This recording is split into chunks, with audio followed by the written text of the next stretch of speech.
it's a very unusual feeling.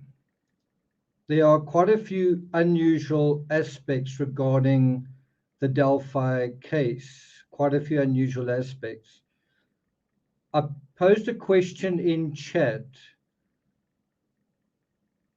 What do you think is so complicated about this case? Like, what aspect do you think Doug Carter, Police Superintendent Doug Carter, was referring to when he said this is a really complicated case? This is right at the end of it. Like, what do you think made this case complicated? In your opinion, what do you think has made this case complicated? So as we get to that, SM Kowalinsky says that's an understatement. By the way, I just want to thank Laurie for sending me that clip, the link to that clip from CBS for Indy. I was looking for it. I was trying to find something like that, and I think I basically started giving up on that when Laurie actually found that. So thanks very much. It really makes the point that I'm trying to make, which is, you know, if I was on the ground in Indiana, that as a photographer, that is exactly what I want to show you is, here is the door to the sheriff's office. Well, there is the CVS pharmacy, right? Or here is the CVS pharmacy. There's the sheriff's office, right? That's to me one of the what DFs. We're going to deal with 5 what DFs in this analysis, and we're going to revisit a few things that I've certainly missed, things that I sort of knew, or I knew based on what others said, but I hadn't really gotten confirmation from it directly, firsthand, where I saw, oh, I see that, right? It's one thing for someone else to make the observation and then you piggyback on that. It's another to see it yourself. So that's something else I wanted to do. Christine says, I feel like his wife knew all along.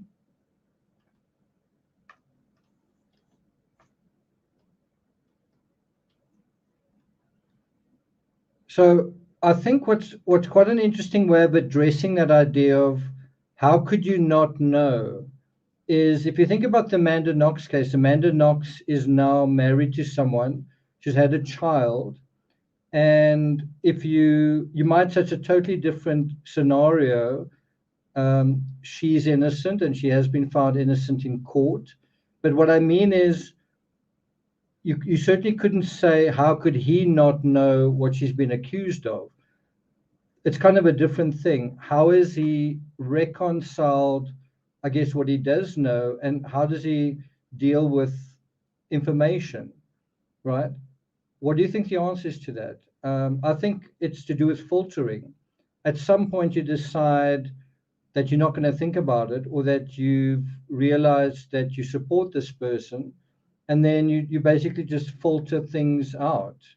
And sometimes something comes on your radar and you don't pay attention to it, and maybe sometimes you do, but basically you're just filtering out. I don't know if that's a good analogy. Maybe you could say it's totally different cases, but I think it's worth thinking about it from that perspective.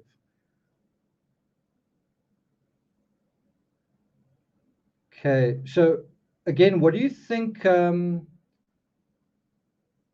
has made this case so complicated? Like, what do you think was the aspect that made this so complicated? Let's see a couple of possibilities here.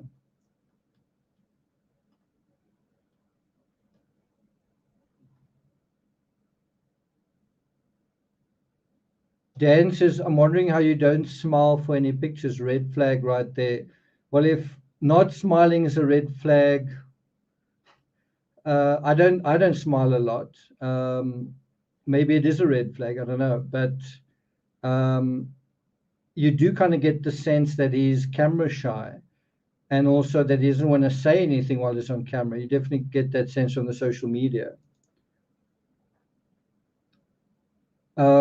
Pretty in Pink says confusion between departments. That could be it. I quite like SM Kowalinsky's comment that the Kline network online.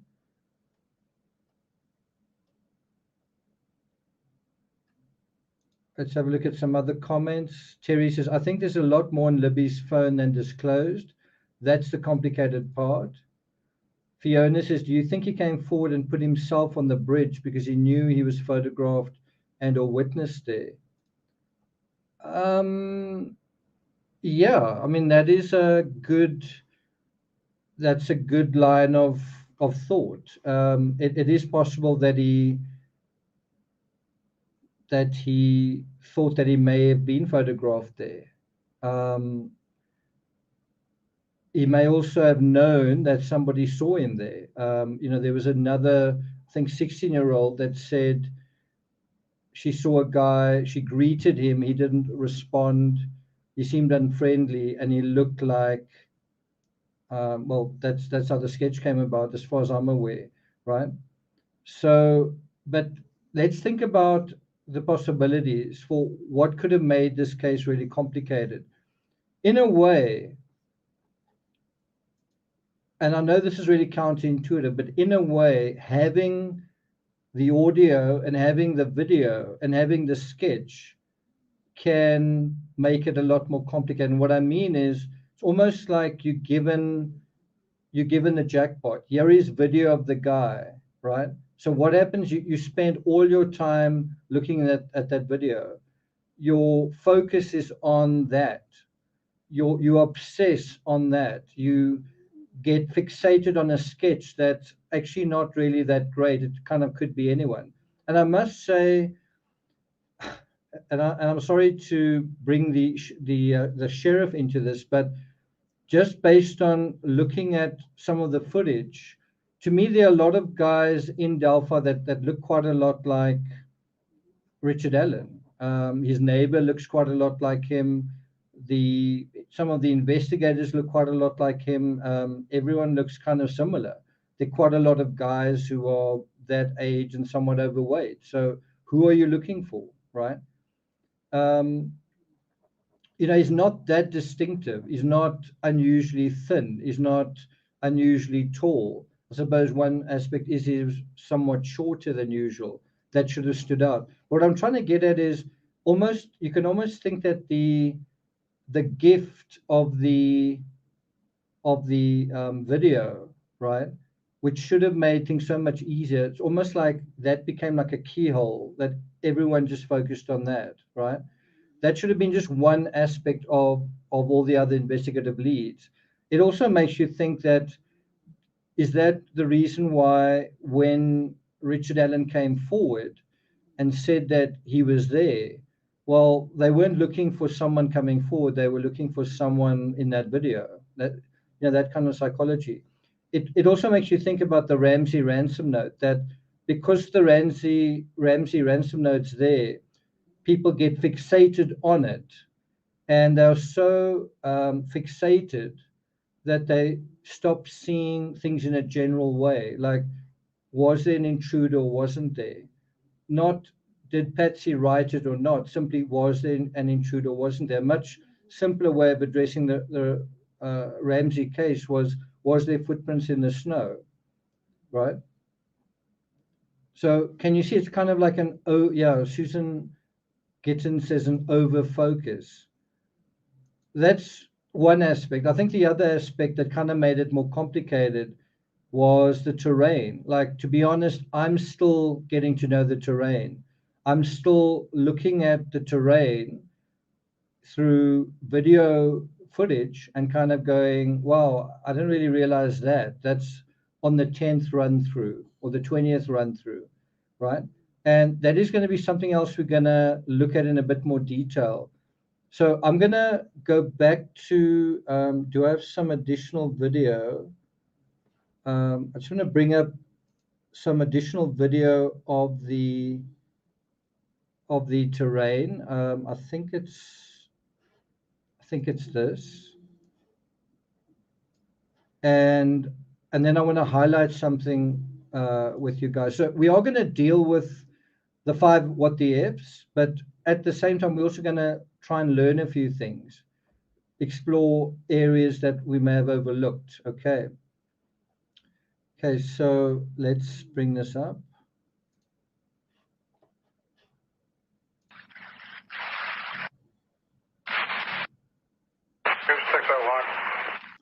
So what I want you to note over there is you may not see it sort of immediately, but what you are looking at in this video, it's actually posted by Delphi Forever, but it seems to be the same video that I've seen in other places. It's the original helicopter footage with some of the, what do they call it? Dispatch audio, right? But the part that I want to highlight here is, so the police are coming to investigate the scene. Well, where do they park their cars? Well, obviously they park at the point closest to the crime scene. And there's actually a section in this audio, and in this video, I'll put a link to this video if you haven't seen it already in chat. I'll put a link to this one as well in chat.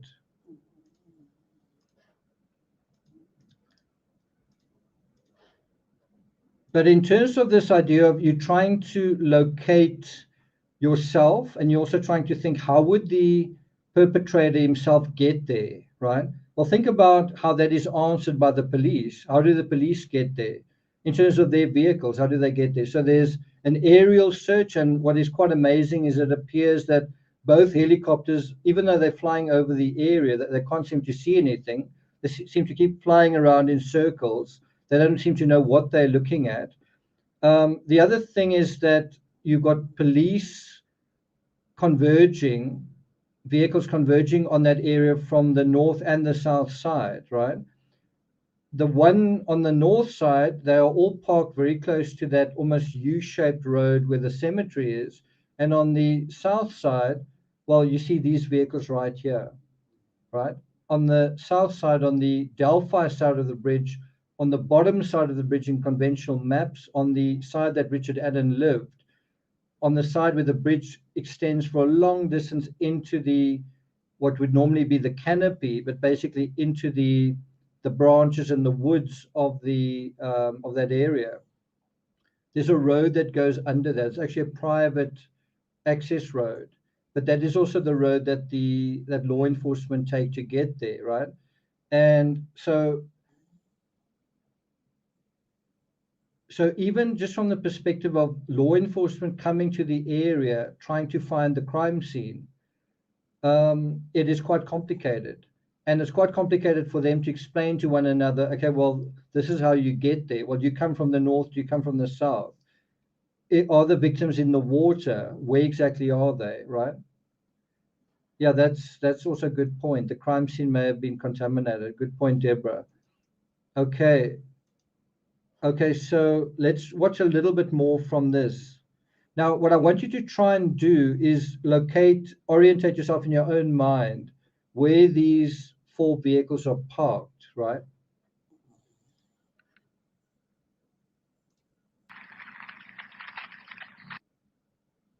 Go ahead. We don't have address here, but I'm being told if you go under the old highway, if you go under the railroad bridge, it's right there. 79601, wheel 481 on DMA 3. Traffic 601, go ahead. So from that perspective, right, so what has just happened is they've zoomed out, and there you can see the remainder of the south side of that bridge, right? There you can see the road that is coming underneath it, and there you can see those 4 vehicles that were parked in, and one assumes that those vehicles are at the point closest to the crime scene. In other words, they've driven there in order to walk the rest of the distance, which you assume is somewhere around here. And even though the helicopter is looking around it, you still cannot see anything over here. But it's basically perpendicular to this bridge going across the river somewhere here. Now, the other thing that I want to emphasize that may not be all that intuitive is that, can you see that is down a hill? You can kind of see there's a shadow there. That is quite a steep embankment going down there. But as soon as you go down, you are out of sight of that road. As soon as you go down that slope, then you are at a lower level and you cannot be seen from this road. Then if you cross this river area, the creek, which is quite shallow in places, then you actually have a hillside on the other side. In other words, if you're over here, then you can't be seen by anyone unless they've gone over the top of the hillside. So you're actually getting a kind of a barrier based on the topography. It's not a flat hill, it's not a flat forested area. It kind of goes down like that, and then up again. Now, some of you may have known this for a long time, but it's important to be kind of quite explicit about that. That it's down the hill on this side, sure, but where the bodies were actually found is on the side of an elevating hillside. And I'm going to show you some photos that just confirm that. It's one thing to know that, it's another thing to kind of see confirmation of that. So let's just watch a little bit of additional footage here. Marty, TTX, my cell. So there you get another good sense of the road coming through there under the bridge. Again, you've got to ask, why did Bridge Guy want Abby and Libby on this side and not that side? Well, isn't the answer because that's where his getaway vehicle was, and that was his point of leaving the crime scene after it was committed, a quick getaway, right? Whereas if he was on that side, he would have to walk away from the crime scene, not such a quick getaway. The other thing is this area is more private, and it is obscured by the forest lining. And yeah, so can you see that?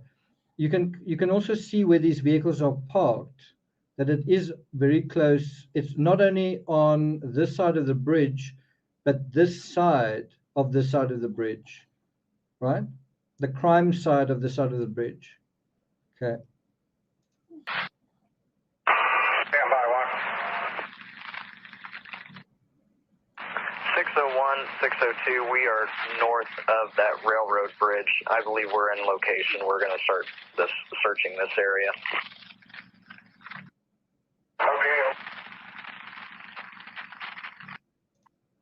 Now, you can imagine, and it's quite harrowing to say this, but you can imagine if the remains are lying there, that you wouldn't really even be able to see them, because the color of skin, right, the color of exposed naked skin is kind of the same color that you see in this footage. It's that sort of tan color. It's that color of the branches and the brush and the leaves on the floor is that same sort of faded brown, that very light, that color, it's a fleshy tone, right? So someone who's in that area is going to look very similar to that. It's not going to be easy to see someone sticking out, right? Timmy, I think I need to put you down. So I think all of these aspects did complicate this case, but in my opinion, none of that really compares to the real labyrinth, right?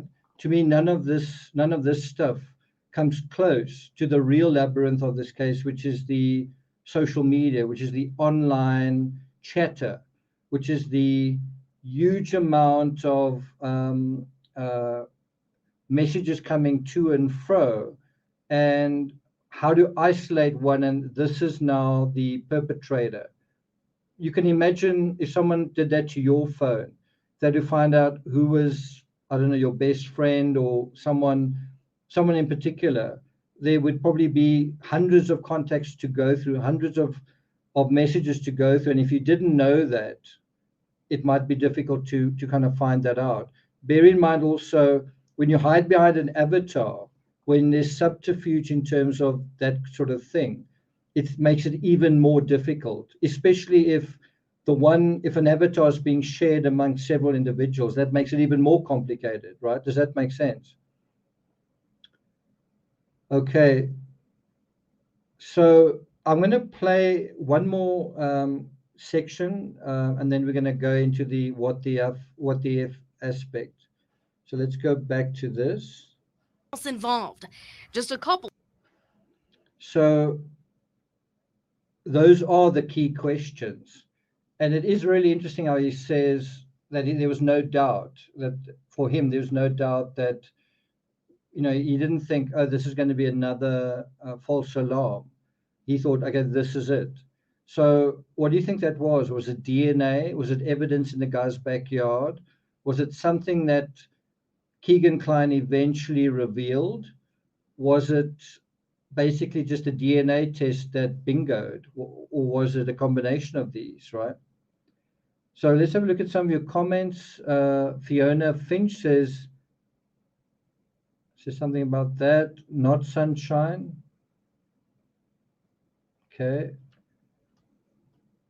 Yeah, I think if you think about how complicated the phone data review was in the Chris Watts case, and I mean, that was kind of an obvious thing, but it was nevertheless quite an intricate thing. With a teenager, when they've got lots of friends, and there's also social media, and there's sort of secret social media, and there's all the intrigue around that. I mean, I don't know if you guys know, there were fake accounts from there were fake accounts in terms of Kegan Kline, where he was pretending to be someone called, I'm sure you know this, Emily, what's her surname? Emily Ann, right? Can you see that? So it's kind of mucking about where, it's very difficult to find out things. And I think what makes it so much more complicated is that the people that could be witnesses, other young girls, obviously they don't want to acknowledge what they were saying. I don't want to say obviously, because maybe there were some brave people who came forward and said, that image that you see there, that was me. And I mean, a lot of that is actually mentioned in this transcript from Kegan Kline. Is they'll actually mention, here is a, or they'll sort of mention there's an image of this person of that age bearing this or that. I mean, who's going to own up and say, hey, that was me, and give all that information? So because that's absent, you can imagine that added a high degree of complexity. All of the subterfuge around, you can call it the dark web, or you can call it the online habits of good people, but also shady people, how they come together, that you can imagine is quite complicated. I think also what makes it complicated is if you're a 40-year-old officer or a 50-year-old officer and you're trying to figure out the online habits of a teenager. Even if you've got kids yourself, you may not know what the trends are, right? Does that make sense? Probably one of your best witnesses would be a teenager in that scenario. That's an interesting point, Stephanie. To me, there's also another side to the story. If you say it was so complicated, what wasn't complicated about this case?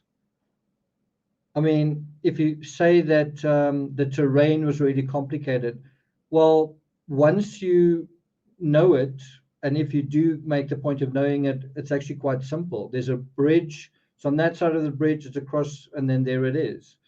Right? What's so complicated about that?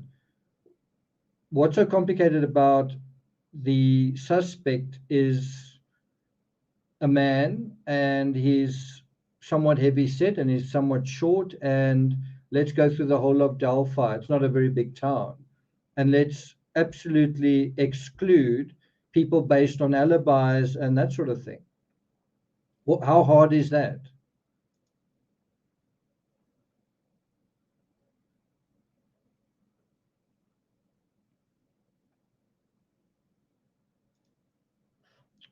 Okay. So let's have a look at the poll. If you haven't voted in it, please do. See where we are in the poll. I know when I last looked at it, I was quite surprised at one particular aspect in that poll. So let's have a look where we are.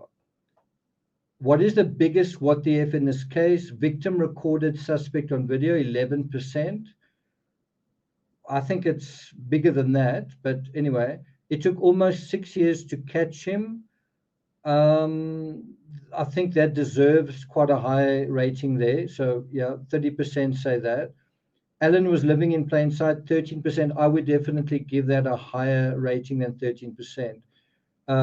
That was definitely, it's not just that he was living in plain sight, he was literally working across the road from the sheriff's office. Shall I play that section just one more time?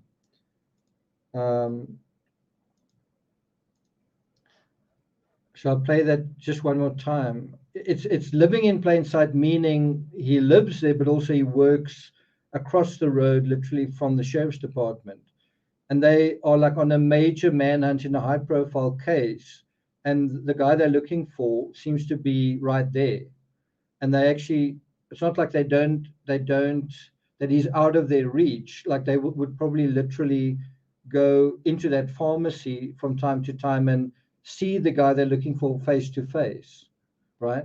That is quite a huge what the F. Before I go out of this particular image, can you see how shallow this is? This is taken at the time, right? This is footage from the time. Can you see how shallow that creek is? You can see how you could literally just cross over it, barely ankle deep, right? But I just want to show you before we go into this one more time, just the camera swinging over from the pharmacy where Richard Allen worked to the sheriff's department. I think it's somewhere here.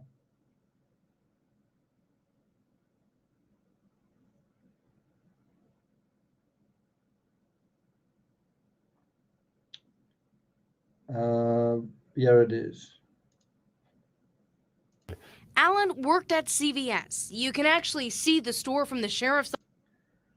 So that's all the camera had to do is just pan over. That's how close it is. It's literally across the road. Okay.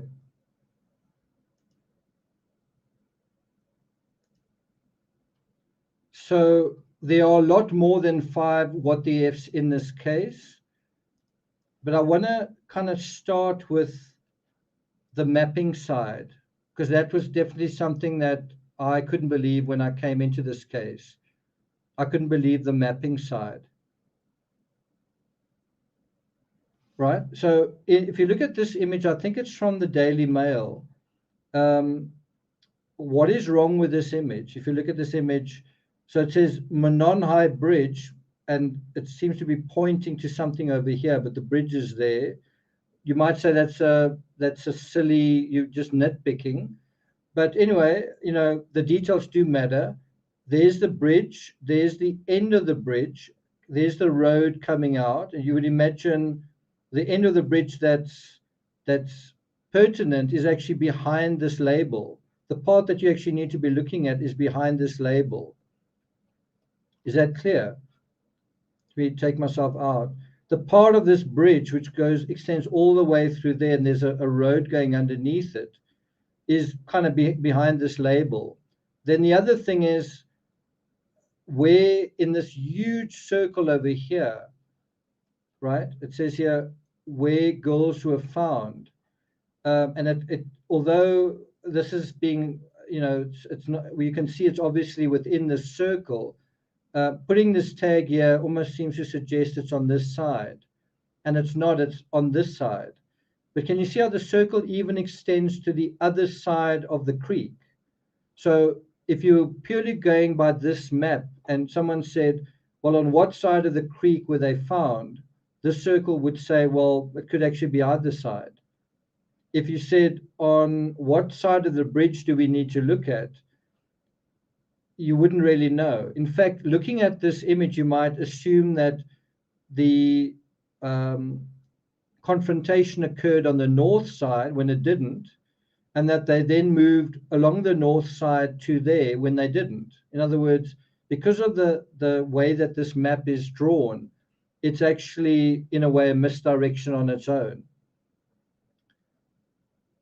I would put this circle on this side, and I would make this circle a lot smaller and sort of put it sort of in this, perhaps in that area. And of course, you don't really want this summer foliage. You want winter foliage, right? All of these confuse casual observers to this case. And that's not good. I mean, what you want to do is see the woods for the trees, not the opposite, not have trees come in the way of seeing what you need to see. USA says girls were found almost in a straight line drawn from the cemetery to the south end of the bridge. Yeah, almost a straight line. Yeah, almost a straight line. So probably around about, maybe around about this area. But having such a big circle like this isn't helpful. Do you guys agree? Okay.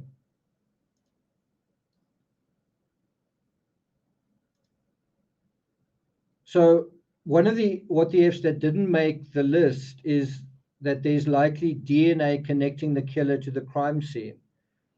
Do you guys agree with that, or do you think that that's just not true? Do you guys agree with the assertion, the statement that there is DNA connecting the killer to the crime scene? Run the World says, how would they stage? I still don't understand the difference between staging and posing victims.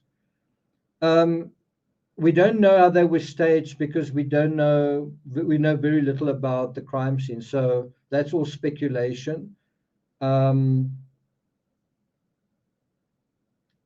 are a lot of crimes where the bodies are moved from one point to another. So in the beginning, I thought they were maybe carried a certain way. Now it does seem that they were chaperoned to where the crime happened and then staged. I think the staging has to do with exaggerating and hiding the nature of the crime. In other words, it looks like a violent crime. It looks like a violent offender. I'm not saying it's not violent, but the violence hides something else, which is a predator who is interested in children, right? That's the taboo that the violence and the staging hides. It's also possible, not really nice to think about, but it's possible that the staging and the posing was photographed and documented just like Jeffrey Dahmer did. But that's going into, we don't know that for certain. Okay. To me, another big what the if is that they found the victim's phone. The victim's phone was, you could say, found at the scene. You could also say it was left at the scene, right?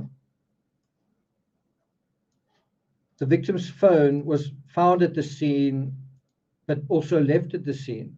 So how on earth could the perpetrator miss that?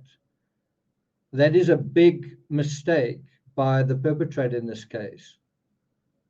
It also makes you wonder, did the perpetrator take his own phone?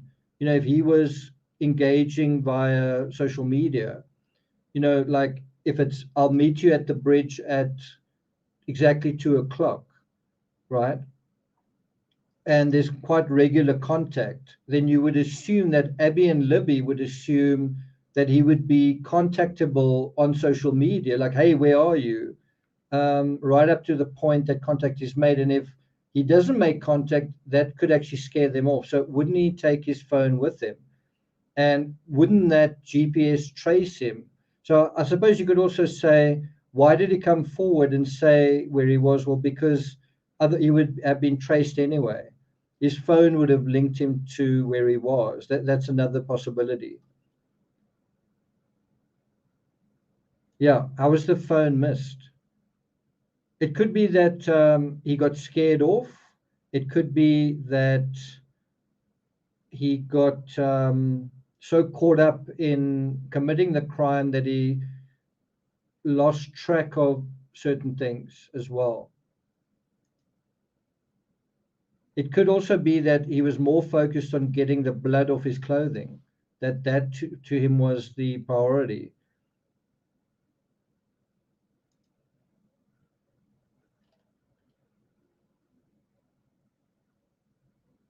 Run the World says, are we entirely sure that he intended to kill them?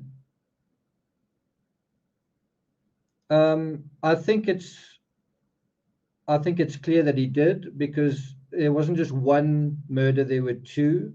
And the other thing is, it's a totally taboo crime. He is 45 years old, he's married, he has a daughter, he has a respectable job. He should not be doing what he's doing with a 14 and a 13-year-old, right? And he wants to go back to his life. He wants to keep his job. He wants to keep his life. He wants to have his cake and eat it, in that sense.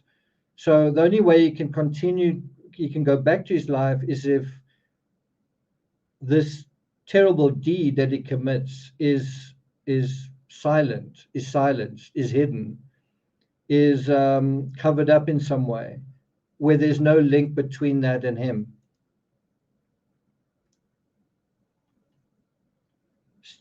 Terry says, I've thought about it. Okay. Yvonne says, it's possible he never saw Libby's phone. I think you've got to acknowledge that. I think you've got to, although I've argued against it, it's possible that he was concentrating so much on crossing the bridge that he did miss her recording him. I don't believe that, but I think that possibility definitely exists. What does Chris Travilla say? He says, I don't know if it's relevant, but one of the two young cousins in the Iowa case, her cell phone was found in her purse. That's interesting. I think I also agree with that, Wolfie. Okay. So can you see here, I'll put a link to this, this article in chat. So this came out, was it today?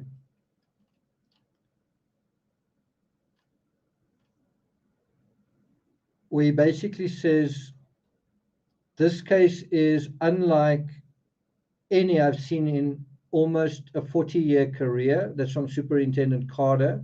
He says there are so many different tentacles to this. It's very complex. What do you think he's talking about when he says tentacles?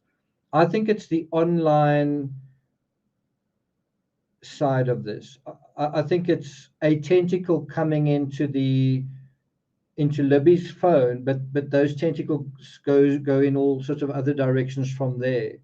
So that's personally what I think that refers to.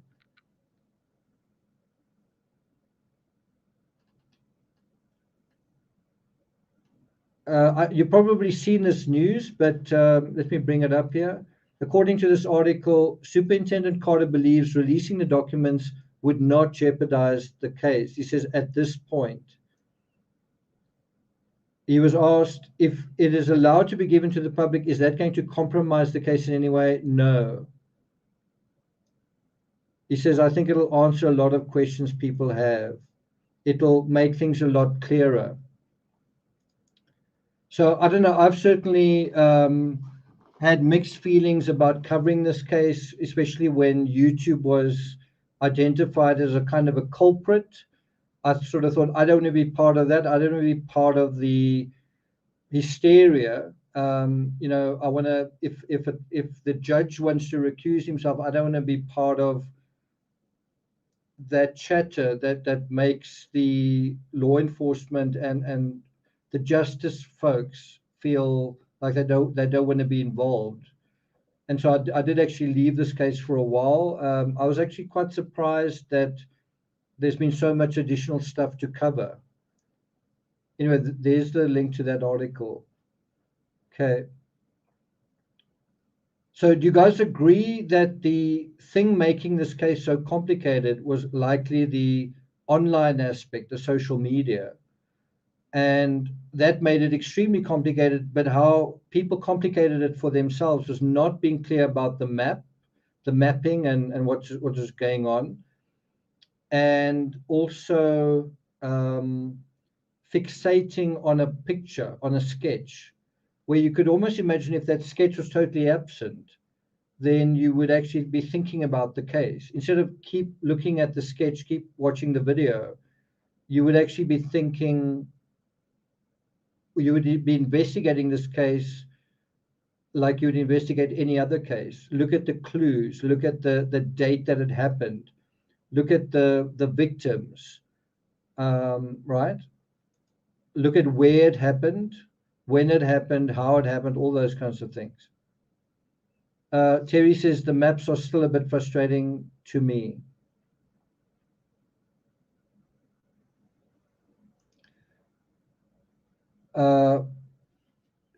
CLLE says you didn't cover it because there was no info for you to endlessly pontificate on. I wonder what you are doing here. Okay.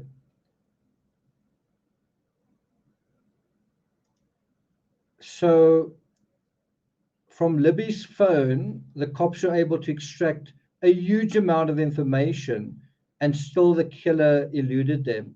I think you kind of got to ask the question, from his perspective, what was likely his biggest mistake?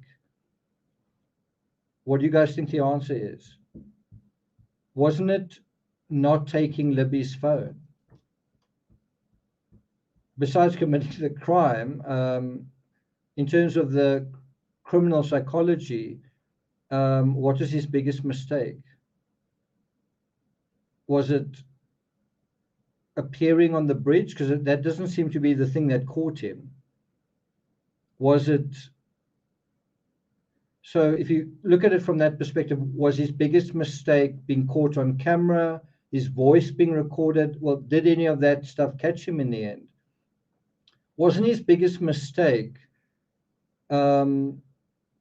engaging via, whatever it was, Snapchat? And that was actually the evidence trail linking back to him. And maybe he thought, because I'm a secondary or tertiary user, it's not going to trace back to me.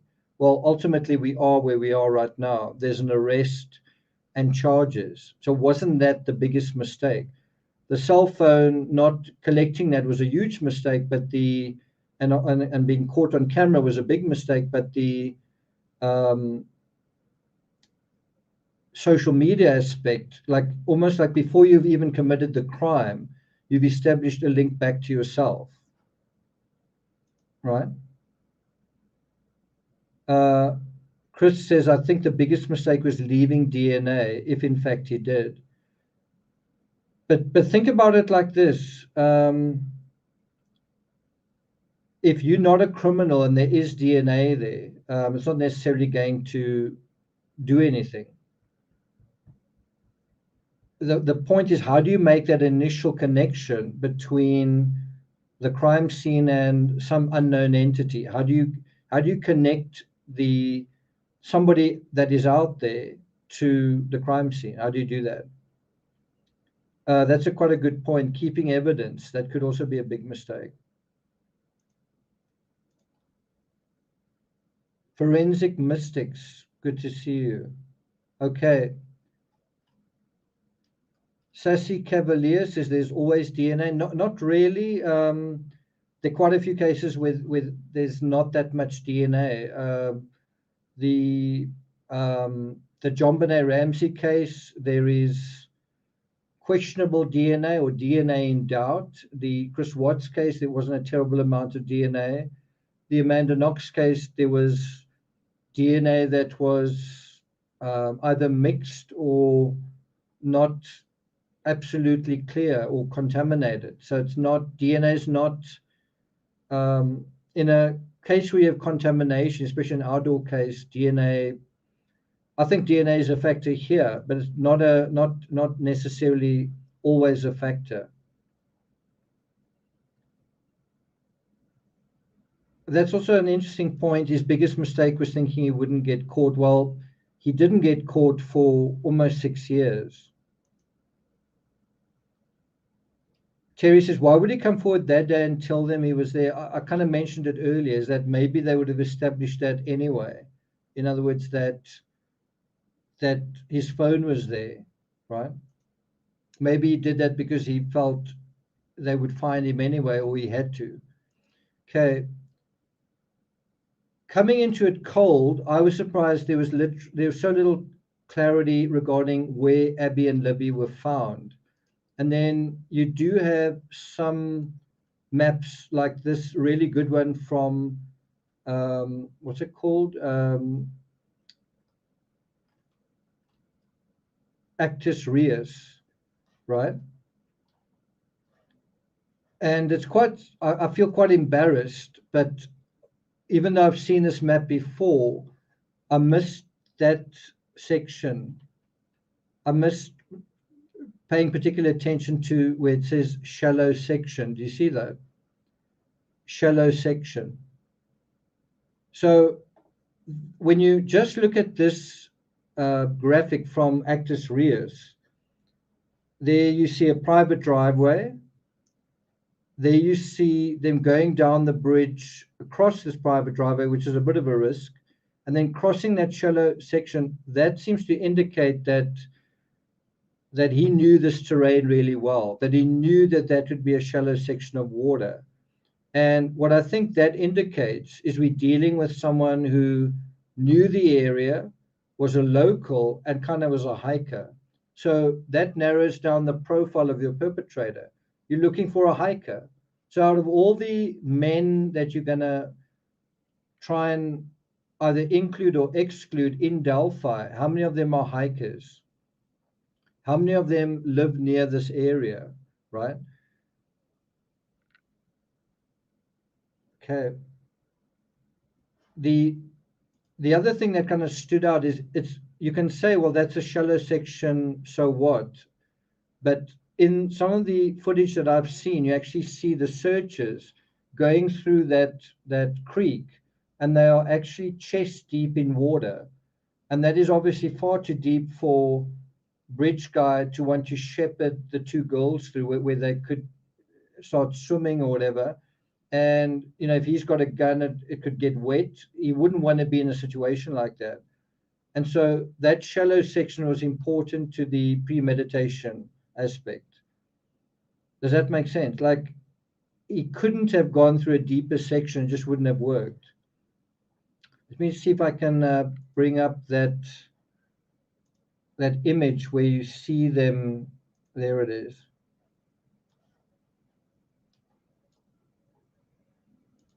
So there are the searchers,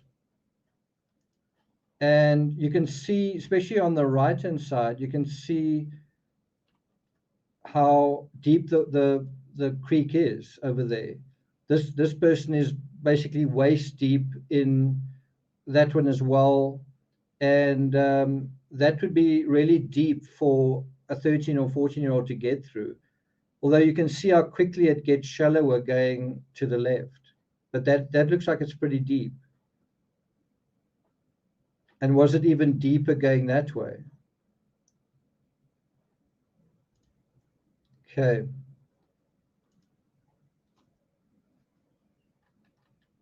This is, to me, the best map that I've come across. The only thing to me that I would criticize this map from Crime Lights is it's showing summer vegetation. Otherwise, it's a really good map. But otherwise, it's showing the true length of this bridge and the location of the bodies, but within the context of Ron Logan's property line. That's really important. And it also shows this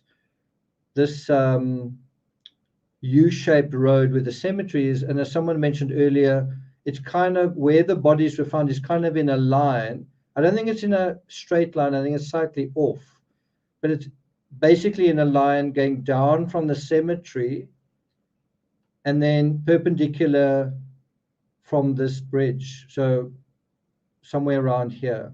I think it's slightly to the right of this indication spot. What you can't appreciate from this image is that this is a hillside, that this is a slope, this is sloping terrain over here. So if you were standing here or parked there, you wouldn't be able to see on this side because it slopes downward. Same from this side, it slopes quite steeply downward. And so you kind of get the idea that the perpetrator wanted privacy in terms of a sunken landscape and possibly even audio cover from the sound of the water moving. You can also imagine that shallow water makes like a shushing sound, and it could to some extent dampen the soft noises or the noises that were being made. Another thing I think you can consider is if a vehicle was parked down here, part of the reason to go to that vehicle would to tie the victims, but also to gag them so that they couldn't call out. You must remember, if you pull a gun on someone, you can prevent them from running away, but you can't really prevent them from shouting. They may see someone and scream for help, and then what you're going to do. And in a scenario of the wilderness, you can get yourself trapped just as quickly. Okay. Pretty in Pink says maybe chased them to his car, then brought them back later. Wolfie says, I think it's the best map. Yeah, I agree with that. Deborah says, totally agree. It shows the lay of the land and the topography. Yeah, the water would be cold as well.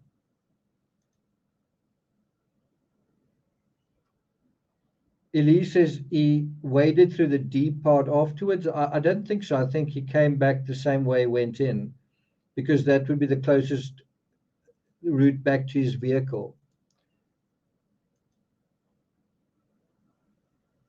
Now, I've heard people say, I absolutely don't think that he drove there. I think he would have just walked there.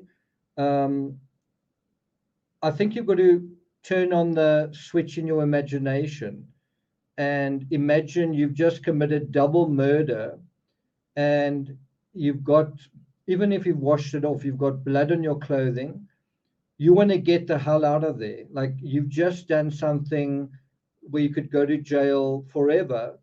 Right? You've just committed by far the worst crime in your life, and also, you know, almost like in the history of this town. You don't want to hang around. You don't want to walk home. The longer you are out there, the better the chance that someone's going to just see you. So you are going to want to sort of get out of that area as soon as possible. The other thing that I've mentioned about why it just doesn't make any sense that he would walk home is he going to arrive home, open the door, and maybe either his wife or daughter is home, and, well, isn't he going to want to change his clothing? Or is he going to say, yeah, no, I went for a walk? Well, then they would know. What would he have said to them? I suppose you could say that he said to them, I'm going for a walk there. And then something happened there and he said, no, well, I didn't see anything. I suppose that's also possible. We've got to be careful applying logic and reasonableness to criminals who aren't always logical or reasonable. So it is possible that he did walk. I just think a vehicle makes sense in this scenario. I do think that it is strange that if there was a vehicle that nobody saw it, that the person who lived in that private access area didn't notice a car parked there.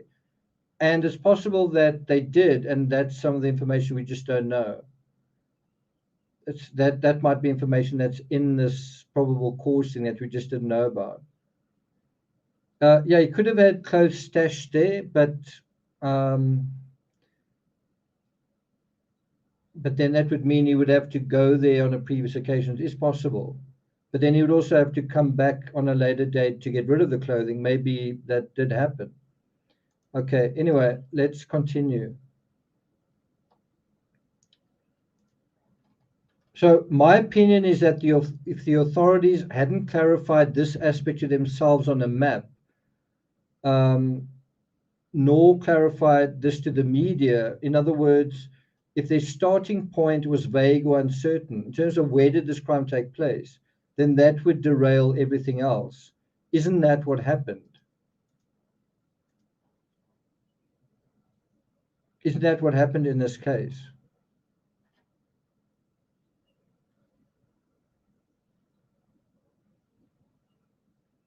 And you might say, no, I think they had their mapping absolutely right, but as far as I know, they used outside resources because it was quite a small department. Am I correct in saying that? The way I understood this case is that they made use of outside resources, just as Truckee did.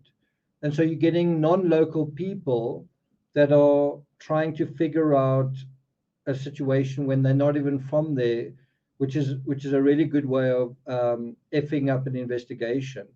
In other words, you get someone who doesn't have local knowledge who's now supposed to apply that, like local knowledge to a local crime, but they don't have that local knowledge. Okay.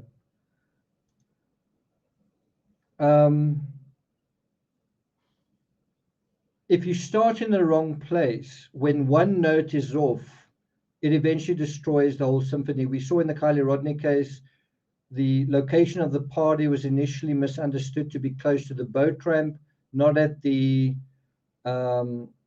sanctuary, and this caused the initial search to focus in the wrong place. And so everyone, how can I put this? Everyone, welcome to the Humble Grower. Thanks for joining us. So everyone then makes the same initial mistake by following on the assumption, possibly of a non-local. Everyone then, aggravates the original mistake. And what happens when you do that? Well, this. Can you guys see that? Let me do this. This is from the movie Alien Covenant, I believe. Oh, no. One person he doesn't. I hit the wrong thing. Jeepers, I'm definitely off form. Let me see if I can bring that up again. One person. No. When one note is off, it eventually destroys the whole symphony, David. Let me play that again. Shelley. When one note is off, it eventually destroys the whole symphony, David.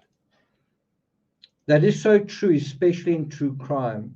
When you get one note wrong, then everything else that follows can be kind of a train wreck. Think about that in the John Benet Ramsey case. Think about that in the Madeleine McCann case. Think about that in so many cases, especially unsolved cases. Think about that in the Summer Wells case. Well, which note is off in that case, right? That's why details matter. That's why we've got to pay so much attention to details. Are we good at paying attention to details? Another what the F, oh, and I must say, and I wonder if I can bring that up. Where do I have it? I wanted to show you guys a photo of the rocket launch the other day to see if I can find it. That's not there.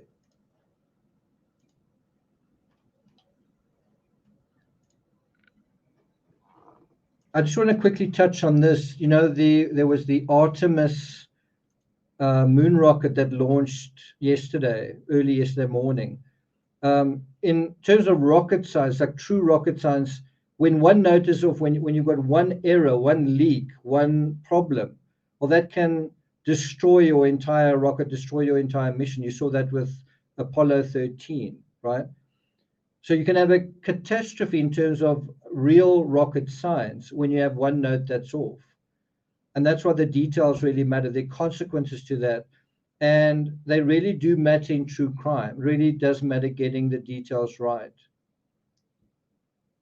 Stephanie says, I watched it traveling this morning too. Cool. I'm really happy about that because I want to come to America in 2014 to watch the crewed launch. And so the fact that this launch was successful so far means that that launch is kind of still on track. So personally, I'm quite happy about that.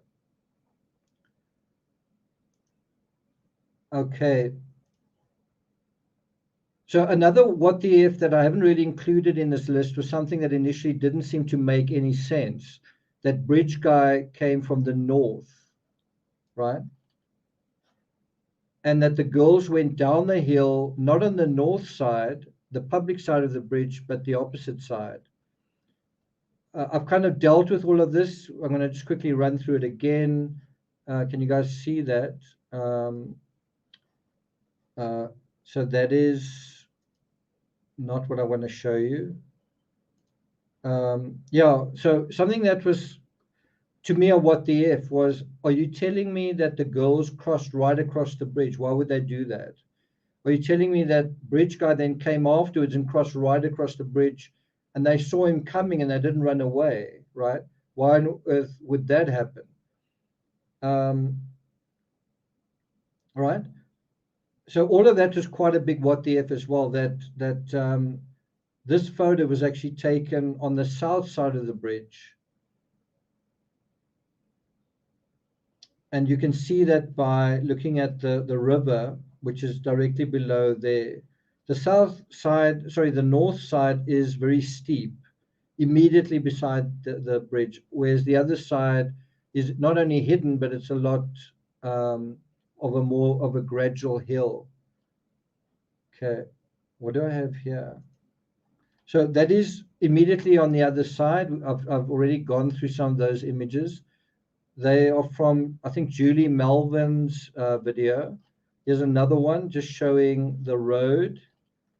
That's what you see on the other side of the bridge. It goes down, there's down the hill, there's the road, and then that goes even further down.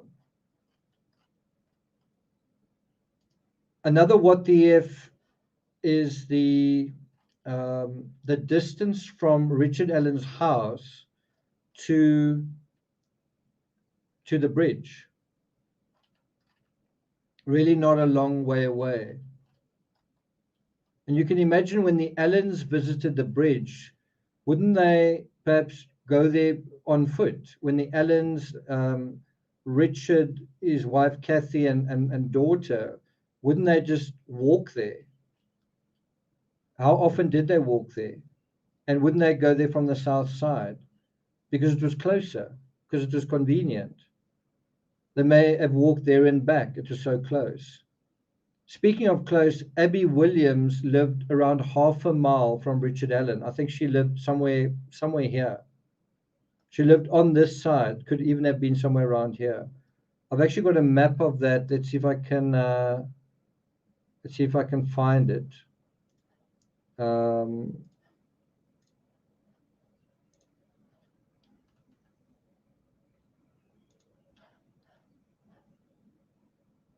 We'll have a look at that image so long.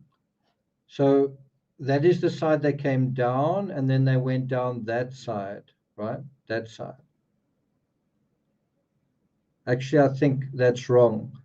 This is the north side. It should actually be turned around.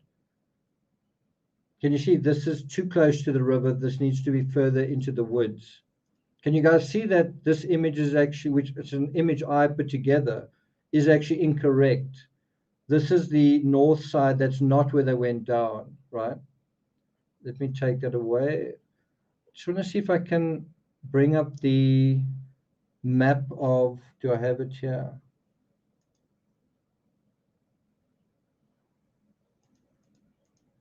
Here it is. Okay, glad that didn't take too long.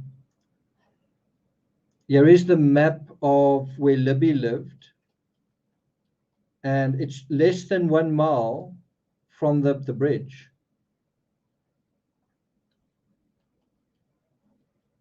So you can also see just how close Richard Allen lived to Abby, sorry.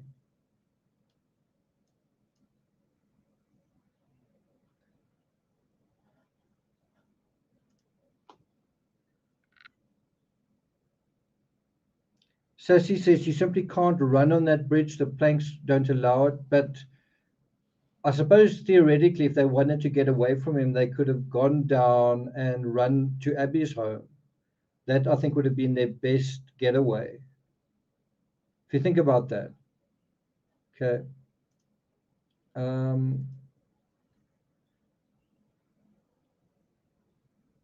Something else that begged belief was the idea. So something else that totally surprised me, and I think it was when Lisa, my former co-author, when she told me, no, the perpetrator crossed the river to the crime scene and then came back across it. I thought that doesn't make any sense. That really doesn't seem likely.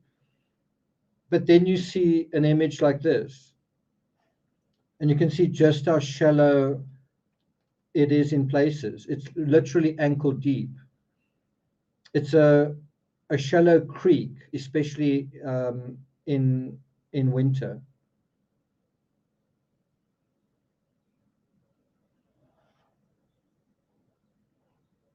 The whole idea of crossing the river at first didn't make any sense until you think, well, if you've got bloody clothing, then you do need that river there. Okay.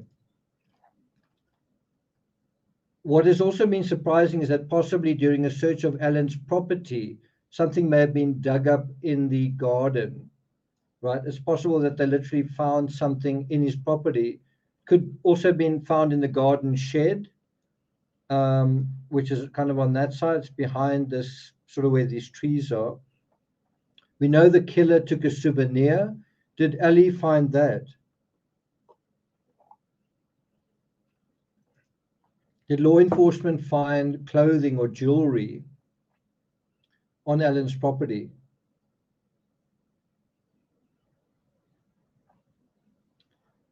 Mel Stiller says the creek might have been frozen. Well, in all the footage that you see, it doesn't look like it was. In all the footage that you see, it looks like it's okay, but I suppose you could look at weather data. Okay, so as confounding as all of this is, it pales in comparison to this list of 5 what the Fs. So this is my list of 5 what the Fs. See if you agree with them. Mike says it was 52 degrees, no way frozen. Thanks a lot for that information.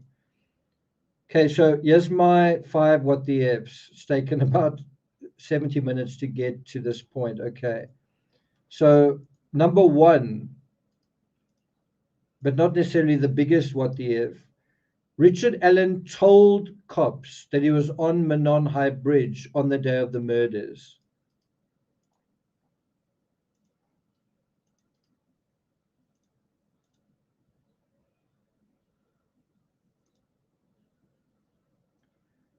So to be accurate, to sort of say it the way that it needs to be said, let me just, I think I'm just going to bring that up, just like that. Oh, and a quote from the original article that just provides the, here it is. So this is from the Sun, from this article. Disturbing Delphi murders update. It emerges suspect Richard Allen's huge admission years ago was forgotten by the cops. Right? Now, according to the article, the suspect told a state conservation officer that he was in the area that day, but his report could have been considered unfounded. So it's almost like the cops either didn't believe him or didn't check it up or just put it to the side. According to this article in the US Sun, right after Abby and Libby's death, Alan went to an officer and said that he was on the Manon High Bridge that afternoon, but he didn't see the girls, according to the source. Now, that is incredible that he actually, it's not just I was in the area, it's I was effing on the bridge. So all they really had to do was say, okay, would you mind, can we take a photo of you? Would you mind going on the bridge so that we can take a photo of you? I mean, how many people came forward just saying that? Or how many people on their list put themselves at the scene? Couldn't have been more than, I mean, how many people did go to that site that day? It couldn't have been more than 5 or 10 people, maybe 20 people. So how long would it take just to exclude that? So in a real sense, you sort of feel like they could have solved this case in a week, in half a week. It's crazy. They could have just, okay, this guy says he was there. Well, let's have a look at this guy. Let's look at him. Let's listen to him. Let's put him on the bridge and have him walk and get a sense of it. You know, does he fit the profile? Let's do a DNA test. So why didn't any of that happen? Well, wasn't it because they were thinking of some kind of SO from somewhere else, some monster, not the pharmacist who works right next door?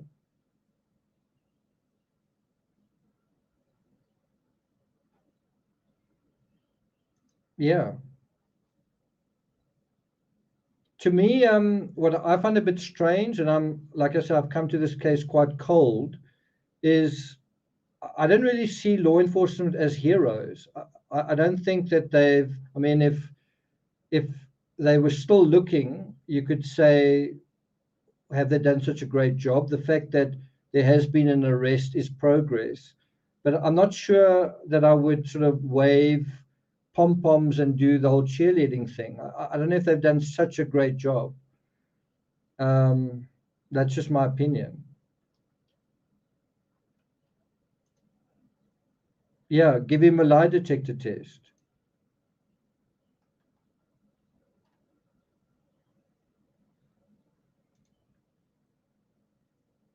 Sassy says, unseal this thing.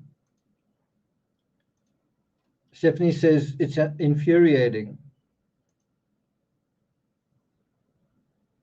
Okay.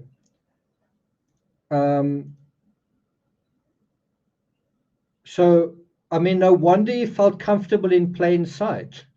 He tells them I was there, like he literally tells them I was there.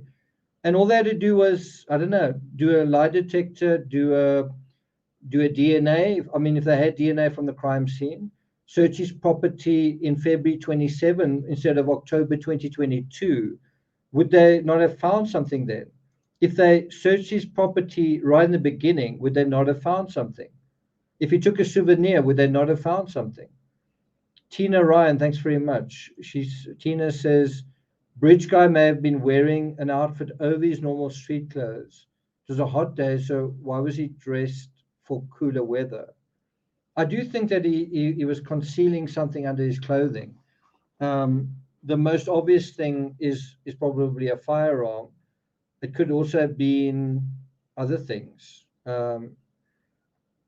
Cord, possibly injections, who knows? Thanks a lot for that. Then the number 2 what the if. So, by the way, the only reason that it was discovered that Richard Allen had said that he was on the bridge that day was that I think they said we want to do a review of the case, so that detectives go through all their statements, and they found, oh jeepers, we've actually had this all along. So someone from the outside came, I think, and reviewed all of their documentation. So, oh, this guy said he was actually there. Maybe you want to look at him, right? So this is quoting from the Sun article. Investigators recently stumbled upon this forgotten shred of evidence when Indiana State Police asked a team of detectives to look over the Delphi case files. Now, if you think about it, couldn't they just have done that themselves? Couldn't Delphi police just have looked at their own case files? How hard is that?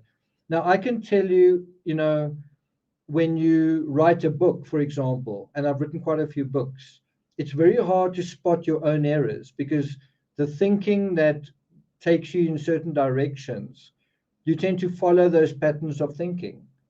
And so a fresh eyes can see spelling errors, formatting errors, basic errors in a way much clearer than you can. So, but it does make you think, well, can't you just go through your own statements, the original statements? How hard is it to do that? Bonnie says they need oversight.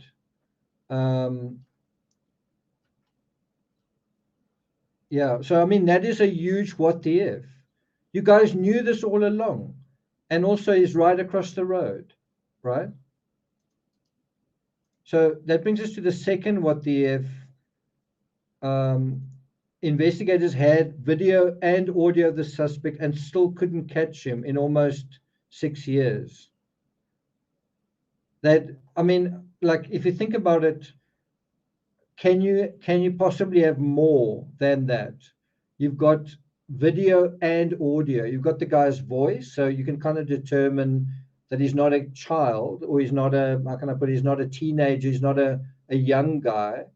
And you can also tell that it's not a really old guy. It's not Ron Logan.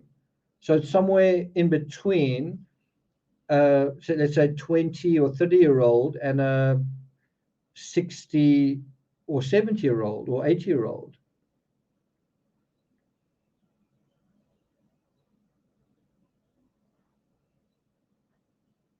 I think one of the lessons in this case is sometimes you're looking for something, but you've already got all you need to know.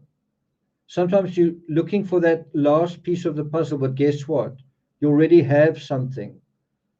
And I think people talk about the John Benet Ramsey case is never going to be solved. Well, hasn't it been solved already? A lot of these unsolved cases, haven't they actually been solved already? Okay. Part of the what the if, and I kind of want to keep that image of the house there. How do I do this? Part of this what the if is, didn't his wife think anything? Like, didn't his wife ask, where were you that day? And as far as I know, I've seen chatter where people said his wife said, no, he was cleared by the police. He went to the police from the beginning, right? And you can almost see that is the overriding thought for her. Every time the idea maybe comes up, wow, that actually sounds like him. Wow, that looks like him. Oh, no, but we know that he has been cleared, right? That's possibly the psychology in her mind. But that whole thing fits in with the whole living in plain sight thing. Is you go to the police and you say, hey, I was there. Okay, fine. So his wife totally counted him out. Can you zoom in on his face?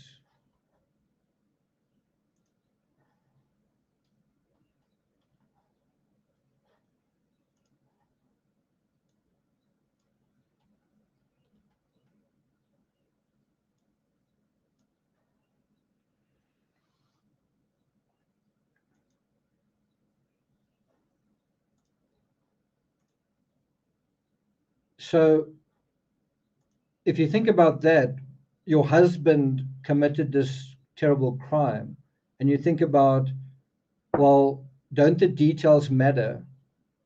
Think about the details of whenever I post something on social media, he looks away, or he's not smiling, or he doesn't really want to be in the photo, or he doesn't want to be recorded saying anything, or he just doesn't want to be on social media.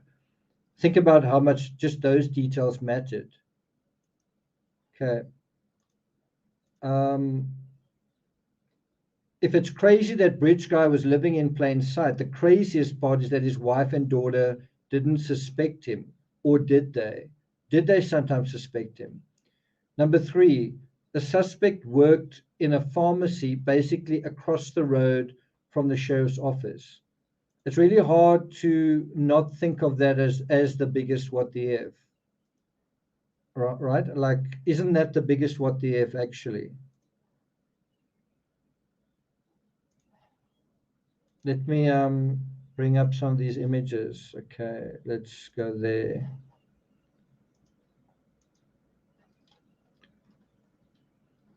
So that's from Gray Hughes Investigates. There's the bridge. There is the other side of it. There's the road. The crime scene is somewhere there, I think. Somewhere there. And then that's where he lives, just over there. It seems like quite a long way away, but it's not really. So this is the image I wanted to show earlier. Can you see? There's the crime scene tape. Right? This is the crime scene. But can you see the lay of the land behind it? Can you see how there's a slope here? And this slope effectively forms both a visual and a sound barrier, right? This is kind of the room in nature that the perpetrator is using. He's shielded from sight because this is lower down. He's shielded in terms of sound because of the sounds of the creek.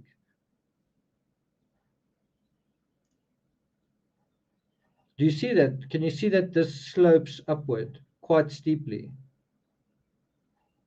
And this part is the flat section.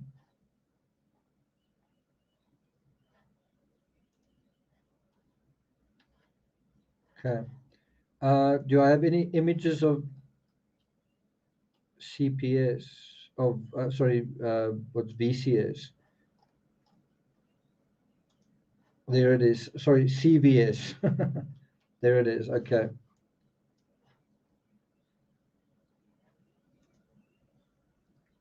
So was it really a case of the authorities looking for a murderer and investigating a crime, or of the suspect keeping tabs on the authorities? Was it really a case of the authorities searching for someone, or was it a case of the suspect just casually keeping tabs on the authorities? The suspect monitoring their investigation while privately being amused by how smart he is and how inept they were. You can imagine someone getting a real kick out of this. I'm much smarter than what you are. And you kind of get that sense kind of duping delight, don't you, from this image? Don't you? In one of the photos of Richard Allen where he's actually smiling, or he seems to be smiling, there's a sketch of Bridge Guy next to him in the background. But overall, don't you think he was kind of quite amused and thinking that he's quite clever?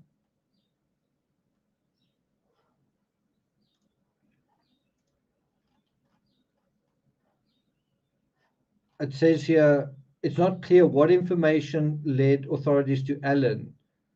They've been tight-lipped on the development. I'm kind of starting to wonder, isn't the information that led authorities to Allen? Wasn't the information Allen saying, I was there that day? Isn't that maybe how it started?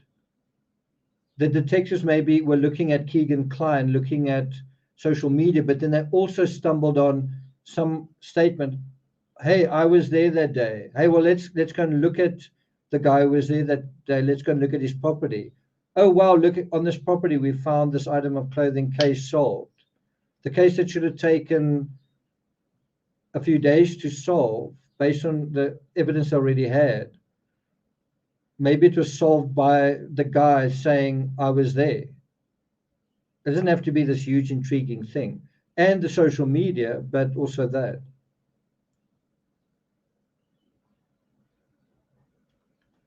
Zircon says, I think Alan wanted to get caught. I don't think so. I don't think. So if you look at the booking photo, his eyes are like big. I don't think he wanted. Who wants to get caught and go to jail? I don't think so. Then the fourth, what the if? Like to me, these are all major what the ifs. This is the fourth one.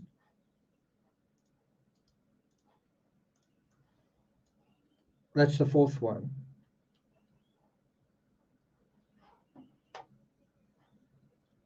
It's not 100% clear when Brittany Allen posed for this image, but one imagines it was in winter before the crime.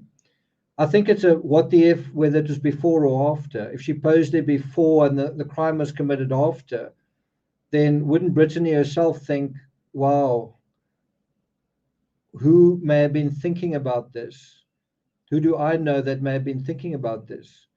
Another question is, who took this photograph? And is the photograph, it looks like it's from the north side, the public side looking south, or is it from the south side looking north? And was it her father who took this image? Who took this image? I really find it hard to believe that she would pose there after the crimes occurred, but if it did, well, then that would be a major what the if. But I don't think, I wouldn't imagine that. It is extremely eerie. It is extremely eerie. Mike D seems to know quite a lot. He says it was a graduation picture. Her mother took it in 2012. Was she that much younger than the victims? So 5 years earlier, that is quite a long time. I wonder if her father was present or not. I wonder if her father saw that photo. I mean, you can imagine that he did. Yeah, so we've seen quite a few people saying it was taken in 2012.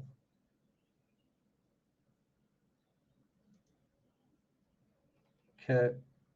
Anyway, whenever it was taken, it's nevertheless very creepy that the person charged with this crime took a photo of not that person, but that person's daughter was photographed at that scene, and that's where he elected, apparently where he elected to, possibly elected to meet Abby and Libby.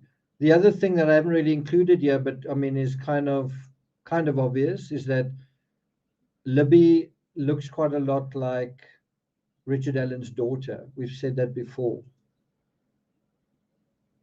Yeah, that's true. That's true. Mel says she's at least 4 years older than the girls.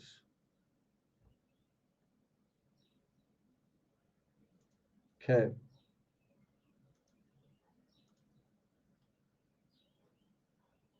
Something that's kind of just occurred to me is, because to be honest, I've kind of assumed that there was a similar age between Richard's daughter and the victims, but you kind of get the sense that his daughter was growing up and that his daughter maybe was getting boyfriends and, you know, kind of getting ready to get married. Did Richard Allen miss, I mean, in a kind of an innocent way, did he kind of miss the idea of his daughter as a young person? Was he kind of, in a way, pining for this, you know, it's like empty nest syndrome? And out of that healthy thing, you know, like, I really miss my daughter when she was this innocent teenager. Is that where his interest in other young girls came from? Or was there something messed up going on throughout? You just wonder what exactly is the link between, if any, between his daughter and the victims. It's the same psychology, the same trying to figure out the criminal psychology of Jeffrey Dahmer. What was the link between his father and his mother and the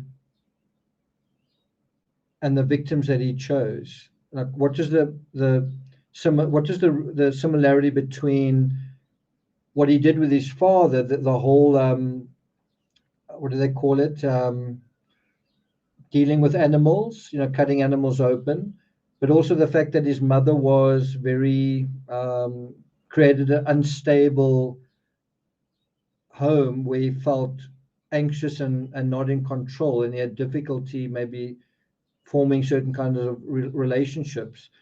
If you take that idea, was any of that going on, in a different way, but that kind of thing in this case? Taxidermy. Thanks. I keep forgetting that word. That is the word, yeah. Okay. But this definitely is a pretty big what the F. It's the fourth what the F, and now we deal with the last one. And I think some of you may disagree with this one. You might say, that to me is not a what the F. Instead of investigating Alan, the guy who said, hey, I was there and I was on the bridge, or the social media side, which, let's face it, there is a connection there, that on Snapchat, there was this thing of, one of the last comments to Libby, or between Libby and Anthony Shots, was one of the last interactions, if not the last, on Libby's phone was with Anthony Shots on the day that she died, and the day before that. And we know that Libby was in love with Anthony Shots, right? Instead of investigating that, the social media side, I mean, they had her phone, or Alan saying I was there that day, they ended up focusing on a 77-year-old, just based on, we found the remains on your property, so you must have done it. In other words, didn't the misdirection work? And the fact is, I don't know if it is a fact, but has Ron Logan ever been officially cleared? Is he still considered an accessory? Is he still considered a potential suspect? I mean, even right now, that's not even clear. And I think that shows to what extent the true suspect succeeded in misdirecting the investigation based purely on appearances. So don't you kind of get the sense that almost everybody wanted it to be Ron Logan?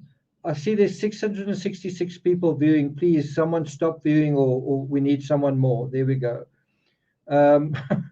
So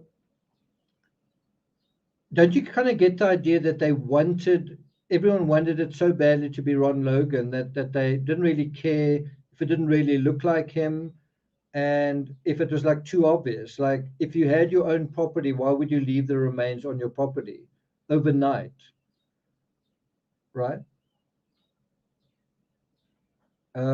Mike D says, no, Ron Logan is a suspect by the FBI. Yeah, but what I mean is there hasn't been a big statement to say he's been cleared, or if there is, I haven't seen it. Junior Johnson, I've got to say, I agree with that. One's got to feel sympathy for the wife and daughter, definitely. John Hammer says, I don't care. Those close to him knew he wasn't quite right. Okay, so I think that is it. That's basically what I wanted to get through. Let's look at a couple more of these images. There's the pharmacy. There again is the map. Have you guys seen this map? That's where he lives, just around the corner from the bridge. And then it's 4 minutes drive to the sheriff's office and work. He's got to drive past the sheriff's office to get to work, and then drive past the sheriff's office to go home again. So of all of these what the ifs, of the 5 that I've mentioned, I mean, you're welcome to say, well, there's another one, there's a bigger what the if than that, but which one do you think is the biggest? Like, which is the biggest what the if in this entire case? I think it's the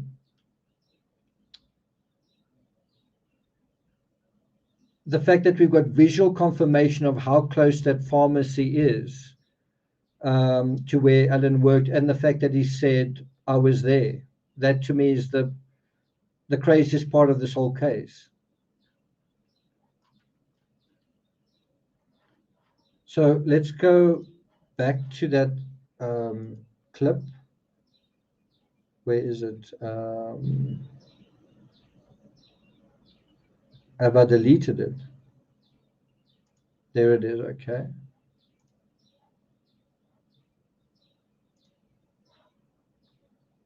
This to me is kind of like the biggest what if.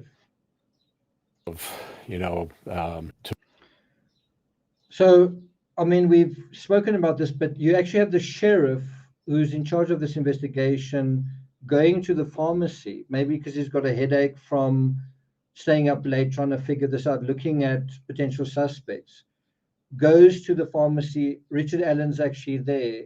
Richard Allen may actually be giving him whatever, headache pills or something for hay fever. The guy that he's looking for is actually dealing with him directly, talking to him, and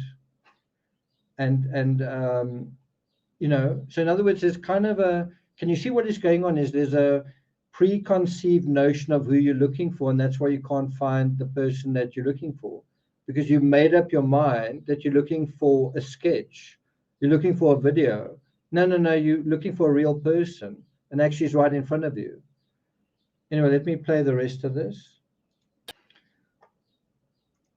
I tend to agree with that. The courtroom is the place for that, but I also think you can, that social media can play a role in keeping a case high profile, especially an unsolved one. Social media has also proved in the past, to me, it's a very double-edged sword. So social media can be a great corrupter of an investigation, but can also be provide incredible insight. We saw that in the Gabby Petito case. We saw some of that in the Kylie Rodney case. And if you think about using crowdsourcing to some extent, imagine if that was done, would there have been any place to hide in terms of someone hiding in plain sight? Just think about that. Think how the cops being tight-lipped actually helps someone hide in plain sight. Think about withholding certain information helps the perpetrator. Whereas, for example, showing in terms of mapping exactly where the crime scene is, I'm talking about the police showing on a map exactly what happened. That could help you as social media, as armchair detectives, figure things out, which can in turn actually help law enforcement think about things in a different way. I do think law enforcement need to make friends with social media, and I think social media need to also try to color but inside the lines, not speculate too much. I think social media like Gray uses excellent in terms of making reasonable and reasoned arguments. Some of social media less so. But I'm just saying, I think there needs to be more of a concerted effort to for law enforcement to educate certain elements of social media, give maps, what's so hard to do with regard to that, and social media to also educate themselves, I guess, and also to respect certain of the protocols, like by speculating in certain areas, you can damage a court case. The very thing you're trying to do, which is catch a perpetrator, you can create a problem. You know, in this case, you did have YouTube scaring away the judge who was responsible, and so he recused himself. That's the not so nice part of social media. But there are the champions of justice in social media.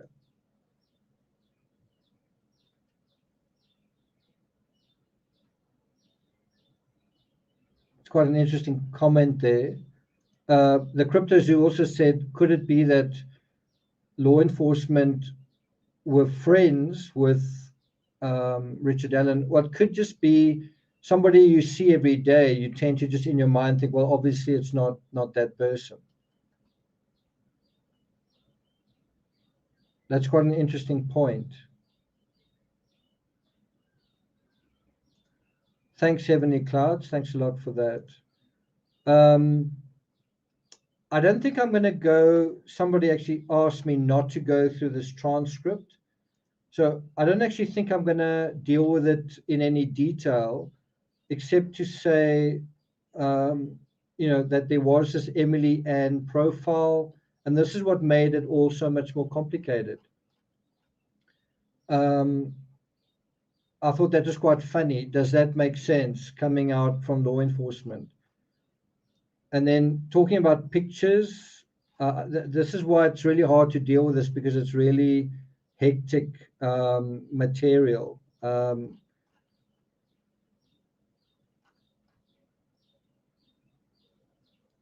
You need to come up with someone else who has access to that device. There's a ton of it. Yeah, so I don't really want to go through all of it. I did come across some. I think the best way to deal with this is one has got to highlight certain aspects like that. Your exact words were, I would probably still talk to her if someone was under 16. But it's really hard to go through all of it because there's so much sort of nonsense and deception and also kind of sleaziness in that thing. It is quite long, almost 200 pages long. But there's a section here that I do want to bring to your attention.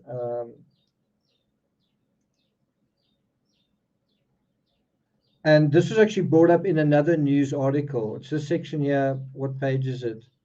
52. Where it deals with Dropbox links. And he's asked, is that how you exchanging these images? You exchanging Dropbox links, and then the person then goes to the Dropbox. And then he says, what do you mean? I never had Dropbox. Can you see how, you know, do you think that that is an honest statement? When he says that, I never had Dropbox, do you think that that is Kegan Kline being honest?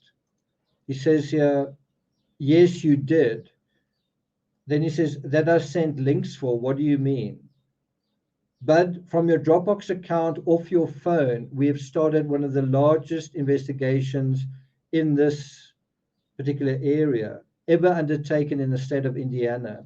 So there he is lying about not having Dropbox, and they're saying from his phone, they found that it seemed like he was sharing Dropbox links. And, you know, was he sharing those in exchange for money? Was he exchanging them as a, I don't want to call him a good citizen, because obviously not, as a, what do you call it, as a entrepreneur in this particular area? You had a Dropbox account, it's a shared link from your Dropbox, not from mine. There's no way possible. And then it goes through all of that. This is page 52, right? So you can see how certainly from the social media aspect, we've identified Instagram, the Anthony Shots profile there. We've identified Snapchat. And there's also clearly Dropbox. And I think there are others as well. I think there's something called Kik, K-I-K. And there might be other things as well. So all of that, every respective platform or channel creates all of these tentacles. And that's what I think the police superintendent was referring to. It's all of these online tentacles that they've got to make sense out of, and how do they specifically come back to Libby and Abby, or Libby or Abby, right?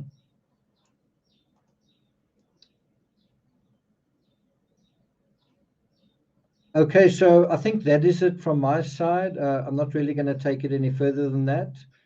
I hope you found this analysis interesting. Something I wanted to bring up, let me just take these out. Something I wanted to bring up watching the Artemis launch was I just found it really interesting how and I think crime works the same way, criminal psychology works the same way, that as a true crime professional or as an expert in terms of crime, whether you're a detective, an investigator, a lawyer, but somebody who's paying attention to this particular genre, you have the same thing taking place when there's a rocket launch. You have certain milestones that inevitably count down. And there's certain off-ramp areas where you could abort, but you make a decision, you know what, I should be careful and not and pay attention to that signal or that, and then they proceed regardless. Because they've premeditated in a sense of a rocket launch, they've already premeditated that incident. And so everything is counting down inevitably towards that point. Then the incident occurs, which is like the rocket launch, the rocket going off. And during that process, it's just like a rocket launching. There's a lot of energy expended. It's an explosion in a way. It's an explosion of emotion. It's an explosion of, to some extent, physical things taking place, physical destruction, right? And then the clock goes from counting down like 5, 4, 3, 2, 1. Then it actually counts down in the opposite direction. It's the timeline going forward from that point, which is where you have things like the media narrative, things that are covered up, but there are also milestones there. At what point did you call 911? Who did call 911? How long did it take for evidence to be either contaminated or lost? Right. So I just found that really interesting. The milestones, the inevitable milestones that are sort of on the sort of roadmap. You know, like when you're driving to a destination, it says wherever you're going is now 50 miles. Now it's 40, 30, 20. You have that with a rocket launch. You also have that with a crime. And you've got to think about that in chronological order, like as if you're going in the same timeline as the perpetrator. That's why I say one's got to wonder about that photo of Brittany on the bridge. What impact did that have on psychology, right? And then there's the launch itself, which is its own idiosyncrasy, sound, sight, smoke and mirrors, you know, what is actually taking place. And then obviously on the other side, and in a proper rocket launch situation, you have the pre-calculated, the calculus going to the launch, but you've also got the calculus going after the launch. The whole point of the exercise of a rocket launch, of a mission, is that you want to put in this case, a rocket on the moon, right? But there's the calculus that leads up to that point, and then it's mirrored by the calculus that takes place after that. And a lot of true crimes are a lot like that, except criminals aren't rocket scientists. There's a little bit of calculus involved, and they often make serious mistakes. And then they try and cover those mistakes up. And in this case, a phone was left behind and things were found on that phone, serious evidence was found on that phone. And then there was the guy going to law enforcement saying, hey, I was there. Is that covering up his mistake? Is that also how his wife figures out it couldn't be you because you wouldn't have done that?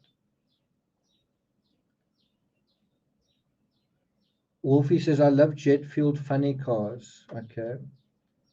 There's the known and the unknown. John Hammer says, thank you. Don't mind my comments at times. I often feel their hell. It's okay. Whitney says hi to Timmy. I don't know where Timmy is. Timmy tends to, the moment I start a live, then he wants to jump on me, which makes getting the initial live going quite difficult because you're trying to concentrate and you know, and that's when the dog wants to jump onto you. So Rosa Red says, thanks for another great live stream.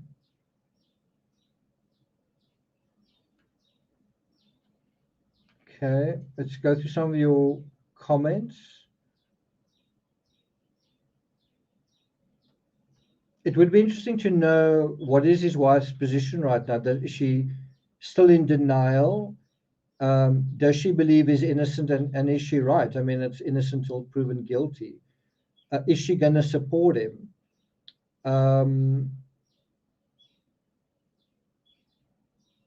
Also, their daughter, what is her position? Do you stay in denial? Are they going to support him in court? Are they going to, I mean, you can imagine if he's got a defense, if he's got a defense counsel, that they're going to want to know, well, who are witnesses that are going to be on your side, that are going to support your story? Aren't there going to be some people who still believe that he's innocent? Who are those people?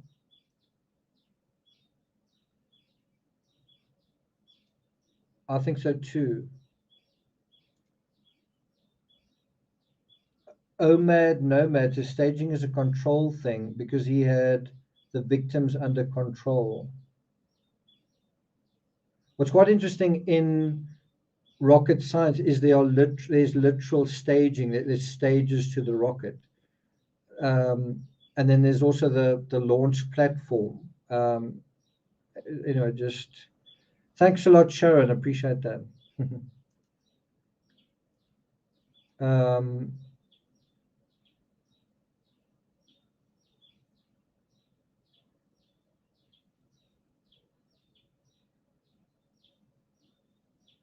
Okay, so I think that's it from me. I'm just trying to think if there's anything else I need to touch on. So you guys know that in 5 days, on the 22nd, we're going to have I think is it a public or open records request or a public records request hearing, kind of from the media. So it may be within about 5 days, we will possibly have access to the probable cause affidavit or possibly arrest warrant or something like that. So it feels like within the next week, we're going to know a lot more than we know now. I don't understand why law enforcement don't just release a redacted, even a heavily redacted document. Just don't release what's sensitive and release what isn't sensitive. Yeah, that's it. Freedom of Information Act. But isn't that related to open records requests, or is that? I mean, is the probable cause affidavit is one of those records, isn't it? Stephanie says about time. Tellen says, I think him not informing Ali his information looks just as bad. Yeah, that's a good point. Yeah, I think so too.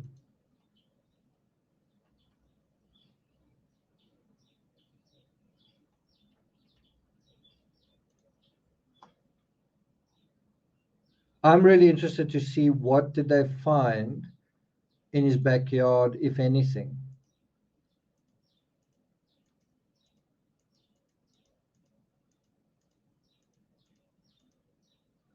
So I think I'm going to conclude just with this point is,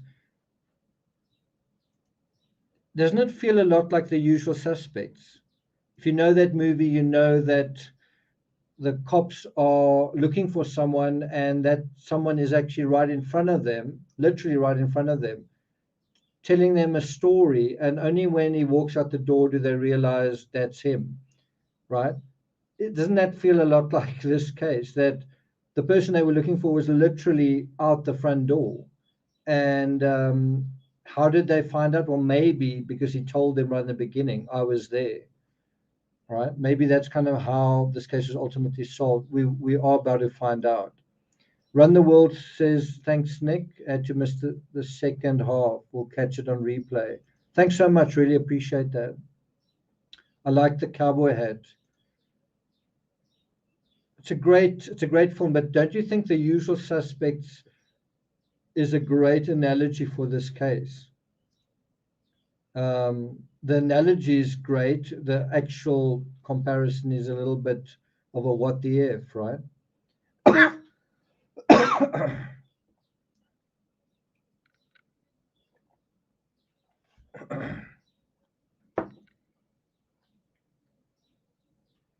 The other thing that's, I think, an important question is, are there going to be any other arrests? Are there any other individuals that are part of this? I think the part of the answer to that question is who actually committed the crime, who actually committed the double murder. To me, it seems like one person. Could there have been other people involved in the online octopus, the online tentacles? Yes, I think so, but it's different to actually committing that. Could someone be an accessory after the fact, someone who could have thought that he may have been involved, because he's one of the users of these accounts? I suppose that's another aspect to it. Was there a plea deal? I guess we'll find out. Kaiser Soze, that's the one. Okay. Junior Johnson says, I believe more involved in some way. Judy says, how did this man control two girls? Well, possibly with a firearm, possibly with a gag or something like that.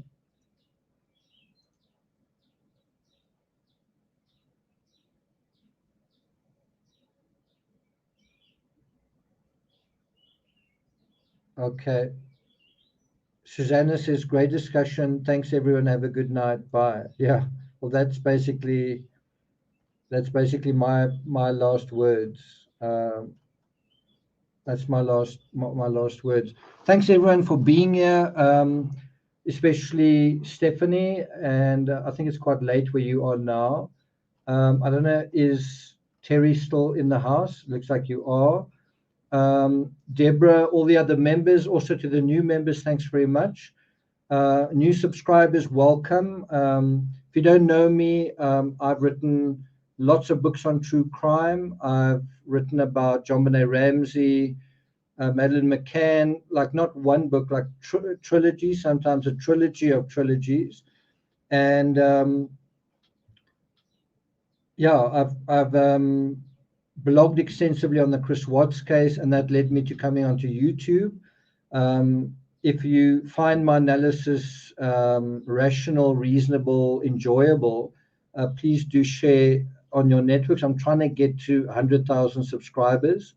My channel is definitely taking quite long to get there because I try not to be sensational. I try not to speculate in a reckless way. And so I need a little bit of help getting that sort of traction. It's quite easy being popular in true crime when you take those shortcuts, when you, try and be like really entertaining, but sensationalizing. I try to be authentic. I don't think I really try to be. I just think I am by my nature. I did study law at varsity. But if you appreciate my approach, fact-driven, unbiased, let me say that again, unbiased, but also kind of a logical approach, trying not to be too emotional about it, and trying to follow the evidence to where it leads, then please share amongst other people who would appreciate that, on Reddit, on Facebook, wherever. But anyway, welcome to the channel. If you're unfamiliar with my books, let me put a link to my channel, my Amazon authors page. There you can, at a glance, have a look at all the books I've written. I've covered Casey Anthony, Stephen Avery, obviously Chris Watts. I've covered Scott Peterson. I've covered the Everest disaster. I've covered O.J. Simpson. I've covered Jodi Arias. I've covered Oscar Pistorius, Amanda Knox. what else? I've covered the West Memphis 3 case. I've covered South African crimes like the ex-murderer Henry van Breda. I've covered Patrick Frazee. I've covered mass shooters and the incel shooters as well. What else? Am I missing anything? I've covered Gannon Stork. I've covered Nora Corrin. I've covered Rebecca Zahau. So I guess in short, you can say I've covered a lot.